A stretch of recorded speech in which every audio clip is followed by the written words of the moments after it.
नमस्कार, मैं दीपक शर्मा और मेरे इस यूट्यूब मंच पर आपका स्वागत। दोस्तों, सत्ता की कुर्सी जब जाती है तो हर नेता कमज़ोर हो जाता है, हर नेता कमज़ोर हो जाता है। लेकिन बिहार में इस बार बिल्कुल उल्टा हुआ। जिस नेता की कुर्सी गई वो पहले से ज़्यादा ताकतवर हो गया और जिसकी कुर्सी बरकरार रही उस नेता की ताकत घटी है। अब आपको जानकर हैरत होगी कि बीजेपी ने जब से नीतीश कुमार का फिर से दामन थामा है, बिहार में भाजपा का जो ताकत का ग्राफ है वो ऊपर जाने के बजाय नीचे आ रहा है। और जो केंद्रीय नेतृत्व मोदी और अमित शाह, मोदी और उनके चाणक्य जो ये सोच रहे थे कि नीतीश के आने से जो सीटें हैं उसमें इजाफा होगा, 40 में से 32 प्लस सीटें मिल सकती थी मोदी और शाह का, ये उनका आकलन था, असेसमेंट था। लेकिन ये जो 32 प्लस सीटें हैं जिस पर निगाहें थी चाणक्य की, ये घटकर जो ताजा सर्वे है, इंटरनल सर्वे है बीजेपी का, ये 25 से नीचे जा रही हैं। आप कह सकते हैं कि घटनाक्रम कुछ और बदला तो 25 से और भी कम ये सीटें हो सकती हैं। अब दोस्तों, असली खबर यह है कि गुजरात लॉबी, इस देश की सबसे ताकतवर गुजरात लॉबी, बिहार में फिर से नए सिरे से एक ऑपरेशन को अंजाम देने जा रही है और उनके निशाने पर बिहार का सबसे उभरता हुआ चेहरा नेता तेजस्वी यादव है। और आश्चर्य मत करिएगा कि अगर अगले 15 दिनों में, नेक्स्ट 15 डेज में, अगले पखवाड़े तक तेजस्वी के साथ ईडी वही सलूक करे जो रांची में झारखंड के मुख्यमंत्री हेमंत सोरेन के साथ किया था। क्योंकि बेचैनी के आलम में मोदी कुछ भी कर सकते हैं, जेल भी भेज सकते हैं तेजस्वी को। अब सबसे बड़ा सवाल यह है कि क्या इस कदम से, इस कार्रवाई से अगर मोदी करते हैं, जिस जिद पर वो अड़े हुए हैं, क्या इससे बीजेपी का ग्राफ बिहार में बढ़ेगा या मोदी जी को नुकसान होगा? और हो सकता है तेजस्वी को जेल भेजने में, उनको डिस्टर्ब करने में या उनकी घेराबंदी करने में ये जो 32 प्लस सीटें, यहाँ जो आकलन किया जा रहा है 32 प्लस सीट, 40 में से 32, ये 32 घट के 25 ना हो जाएं और जेल जाने में 25 से 20 ना आ जाएं और 20 से भी कम जा सकती। सवाल इस बात का है कि क्या नरेंद्र मोदी इस घबराहट में, 2024 के फाइनल की घबराहट में 2024 की सबसे बड़ी गलती करने जा रहे हैं? Is Modi going to commit a blunder, a big mistake? अब दोस्तों, बड़ी खबर पर आने से पहले मैं चाहता हूं आपके सामने कुछ तथ्य रखूं ताकि आपको ये पता लग सके, ये एहसास हो सके कि आखिर ये जो ऑपरेशन कर रहे हैं, ये जो अगले 15 दिन में जो बड़ा ऑपरेशन बिहार में मोदी शाह करने जा रहे हैं या करने की मंशा रखते हैं, उसकी जड़ में क्या है, उसके पीछे जो असली वजह है वो क्या है? और वजह यह है कि बीजेपी को लगता है कि कहीं ना कहीं नीतीश के साथ जाकर उनको नुकसान हो गया। क्योंकि 15-20 दिन पहले, यूं कहें महीने भर पहले, बीजेपी का जो थिंक टैंक था, जो उनका असेसमेंट था, वो ये था कि अगर नीतीश आएंगे तो अपने साथ 15-16% वोट लेके आएंगे। नीतीश कुमार के साथ हमें 15-16% वोट मिलेगा। यानी नीतीश के पास आज भी बिहार में 15 to 16% वोट है, वोट शेयर है। और ये वोट शेयर जब जुड़ेगा तो हो सकता है मोदी जी पिछले बार की तरह फिर से 40 में से 39 सीट ले जाएं, 38 सीट ले जाएं, ये वो सोच रहे थे। लेकिन जो पिछले हफ्ते जो ताज़ा सर्वे, इंटरनल सर्वे जो है बीजेपी का है, उसमें जो वोट शेयर है 15-16% का, ये घटकर 7-8% हो गया, ऑलमोस्ट हाफ हो गया। अब इसके पीछे जो वजह बताई जा रही है वो ये है कि नीतीश ने जिस तरह से यू टर्न लिया और तेजस्वी को डिच किया और बिना किसी वैलिड रीजन के वो जिस तरह से मोदी के साथ चले गए अचानक, उससे ना सिर्फ बदनामी हुई है, क्रेडिबिलिटी बहुत घट गई है। और वो जो क्रेडिबिलिटी घटी, वो जो बदनामी हुई है, उसकी आंच साझेदार पे भी आ गई, पार्टनर पे भी आ गई, बीजेपी पे आ गई। आप कह सकते हैं डबल इंजन की सरकार में बिहार में डबल झटका खा गए मोदी जी। अब जाहिर तौर पर मोदी जी या उनके जो चाणक्य हैं अमित शाह, जब भी राजनीतिक संकट में फंसते हैं या कहीं भी इनको हिसाब बराबर करना होता है तो एक ही बही खाता, या यूं कहें एक ही हथियार है, वो ईडी है। तो एक बार फिर से ईडी को सक्रिय किया जा रहा है, कुछ अधिकारियों को पटना भेजा जा रहा है। लगातार मीटिंग्स हो रही हैं अमित शाह के बीच में और ईडी के अधिकारियों के बीच में, ऐसा लोग कहते हैं, कोई साक्ष्य नहीं, लेकिन हरकत है। दिल्ली में हरकत है, पटना में हरकत है।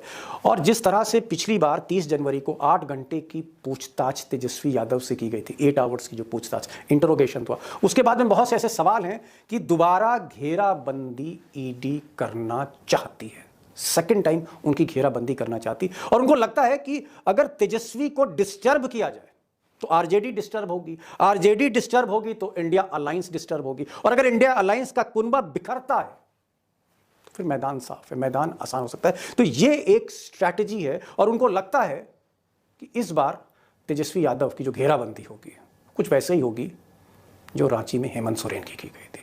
पूरी तरह से इस नेता को क्रश कर देना है, यह है मकसद।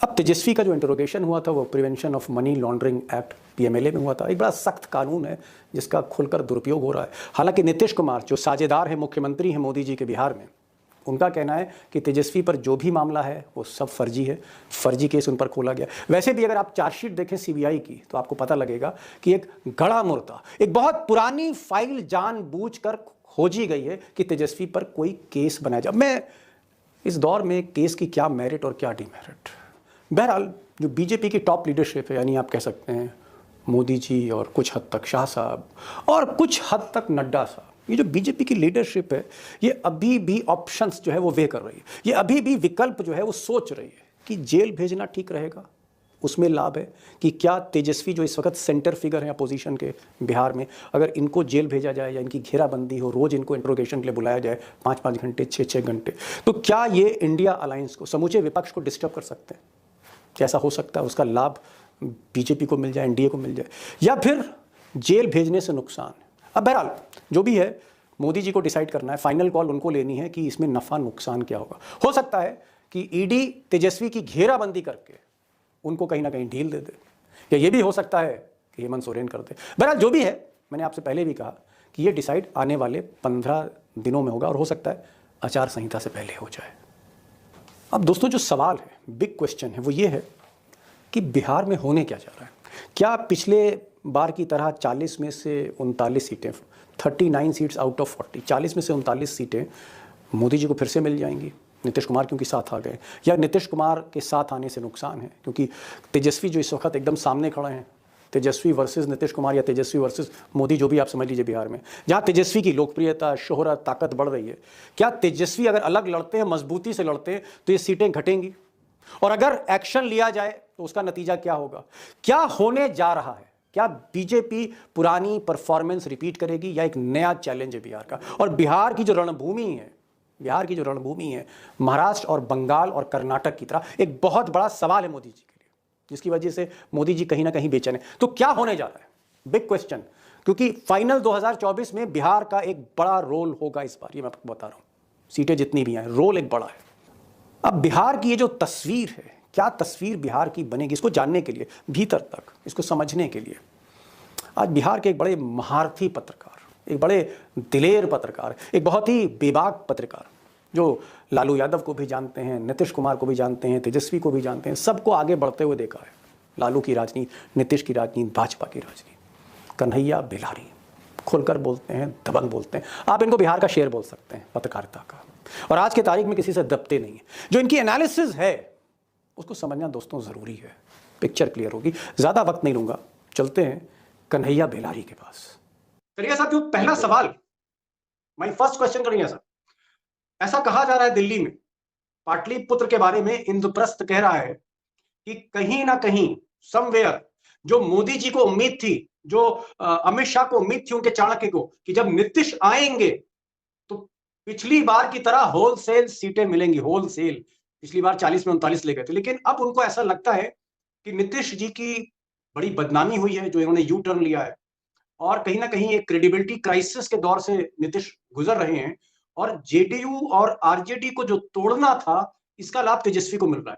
मैं आपसे पूछना चाह रहा हूं कि क्या नीतीश का साथ लेकर मोदी जी को एक जो सौदा है महंगा पड़ रहा है? तो मुझे लगता है कि असल में ये लोग समझे थे कि हमको जो जानकारी है कि इनके पास इंटैक्ट वोट है, 15-16% का जो वोट है इनका, वो कुर्मी का हो या पिछड़ा नीतीश के पास, महादलित में जो उन्होंने दलित को महादलित कर दिया। लेकिन अब लेटेस्ट जो इन लोगों ने अपना सर्वे कराया है, जो मेरी जानकारी है, उसमें लगा कि इनके पास अब 7-8% से ज्यादा नहीं रह गया। ओहो ओहो। हाँ हाँ, अभी भी इनको लेकर के चिराग पासवान एकदम असहज है। तो चिराग के पास भी 6% वोट है। अब मानिए कि वो वोट जो पिछला जो चुनाव हुआ था, तो उस चुनाव में नीतीश भी साथ थे, तब चिराग पासवान भी साथ थे। तब ये 39 सीट जीते थे। अगर चिराग हट जाते हैं ये तो रहेंगे ही रहेंगे, उसमें से एक केवल नहीं रहेंगे तो जीतन राम मांझी नहीं रहेंगे जो लोकसभा में थे, वो महागठबंधन के थे। इसके बाद सहनी और उपेंद्र कुशवाहा। लेकिन इन तीनों का अगर वोट मिला दिया जाए तो उससे ज्यादा चिराग पासवान का वोट है। ये तीनों का भी वोट उतना नहीं है। नीतीश तो थे ही थे, नियुक्त के साथ थे, लेकिन चिराग थे, तो चिराग के हटने के बाद तो अब क्या स्थिति होगी? आप क्या क्या समझते हैं? ये 39 कैसे रिपीट कर जाएंगे इनका अब